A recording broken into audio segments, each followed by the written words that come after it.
講好女嫁大馬後，好男娶紅褲裝，吓，咩意思啊？即係話嫁老公嫁大馬騮，娶老婆咁娶紅褲裝，大馬騮又係咩嚟㗎？又睇相啊？食面冇四兩肉，娶人到篤，呢個馬騮像啊！自古以嚟，婚姻嫁娶都係人生入邊嘅一件大事，因為對方係陪你行埋以後嘅路嘅人啊嘛。咁通常就會好用心去揀嘅，所以喺民間就有好多關於擇偶嘅俗語啦。譬如話男怕入錯行，女怕嫁錯郎，買屋看牆，娶妻看娘，即係話睇到丈母乸，大概就知道你老婆未來係點嘅樣啦。仲有娶妻娶得不娶色，嫁人嫁心不嫁財。意思即係話娶老婆就唔好淨係貪圖美色啦，要睇德行；嫁老公就唔好淨係嫁有錢嘅，要睇真心實意嘅。仲有早期同大家分享嘅，娶妻莫娶翹翹嘴，嫁看別嫁天庭女。呢個翹翹嘴係指嘴唇往上翹嘅，嘟嘴嗰種。咁古人認為呢一種面相嘅女子脾氣係好差、好刻薄嘅，而且好中意搬弄是非。娶咗翻屋企嘅話，家無明日啦。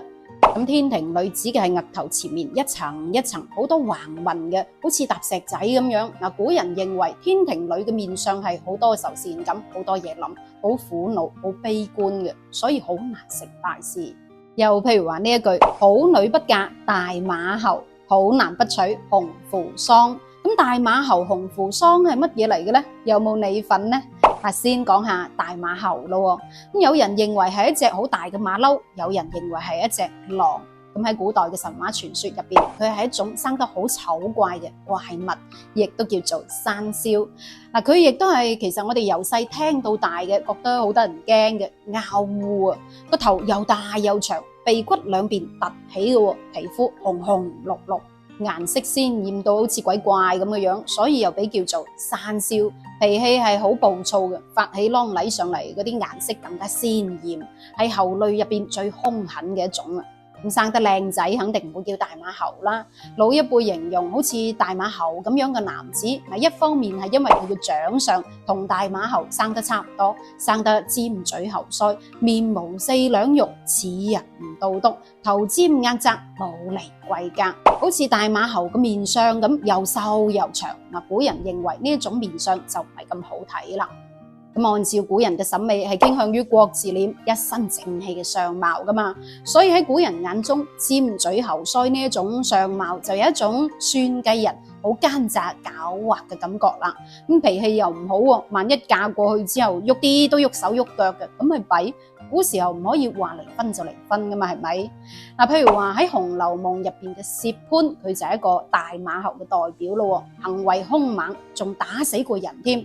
咁所以古人一直強調，嫁人就唔好嫁大馬猴嘅男子啦。咁另一方面，大馬猴係指奄挑鬼命、瘦弱嘅男子。喺古代農耕社會，老百姓都係靠體力勞動去揾食噶嘛。如果嫁咗個擔又唔擔得，抬又唔抬得，散個散仔強咁嘅樣，做唔到粗重功夫嘅女子嫁過去之後，咪好艱苦咯。咁所以民間就有咗好女不嫁大馬猴嘅講法啦。咁你又同唔同意呢個講法呢？同意嘅話，點個讚，繼續睇落去啦。咁好男不娶紅扶桑又點解啊？點睇呢？拍對條揀靚女，攞老婆點使咁靚？咁紅扶桑係一種生得好嬌豔嘅花，亦都叫做木槿、朱槿花，好似牡丹咁嘅樣，係好靚噶。但係點解古人會咁罩忌呢一種花呢？有個古仔，話說有一個好古老嘅國家，咁呢個國王就叫做蒙昧，佢係一位明君嚟嘅，老百姓對佢都好敬重，因為佢治理得國家好好啊嘛，以和平繁榮為著稱。咁呢個王國入邊就種咗一種好神奇嘅花，就係紅扶桑啦。喺當時嚟講係獨一無二，嬌豔欲滴。雖然係靚，只不過喺佢嘅花瓣上面就有好多刺啦，一掂佢嘅話就好容易俾吉傷。所以老百姓話紅扶桑雖然靚，但係唔可以隨便玩弄。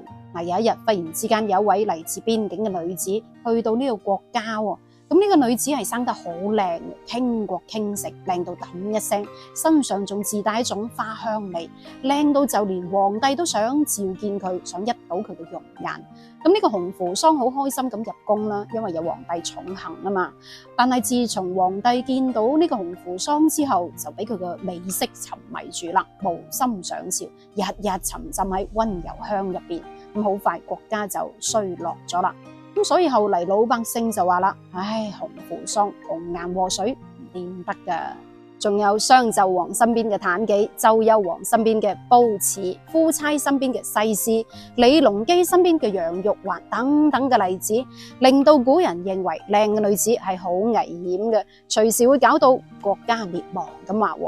咁所以古人認為啦，如果男子娶咗太過靚嘅女子嘅話，可能仲會貪圖佢嘅美色而忽略咗正事，搞到事業有影響咁話。亦都可能會因為長期沉浸喺溫柔鄉入邊，長期過度縱欲，損害身體健康。因為太靚嘅女子守唔住，有可能亦都會紅杏出牆，水性楊花咁話。咁仲有一個紅扶桑係唔結果嘅，即係暗示冇辦法延續子嗣啦。須知道喺古時候繼後香燈係好緊要噶嘛，娶個紅扶桑嘅女子翻嚟，梗係唔得啦。咁所以古人就認為啦，娶老婆嘅話，外貌係其次啊，最緊要係賢良淑德。咁呢一個就係好難不娶紅扶桑啦。咁當然啦，呢一句係古人嘅擇偶標準，啱唔啱使就要你自己去衡量啦。亦都未必話一定有咁樣嘅長相就唔可靠嘅，唔好一竹竿打死一船人啊嘛，係咪？凡事冇絕對，但係結婚唔好淨係睇外在，注重內在亦都係好緊要噶嘛。咁你認為呢一句好女不嫁大馬猴，好男不娶紅扶桑有冇道理呢？你認為揀另一半嘅標準又係乜嘢呢？留言分享下，我哋下一期再見，拜拜。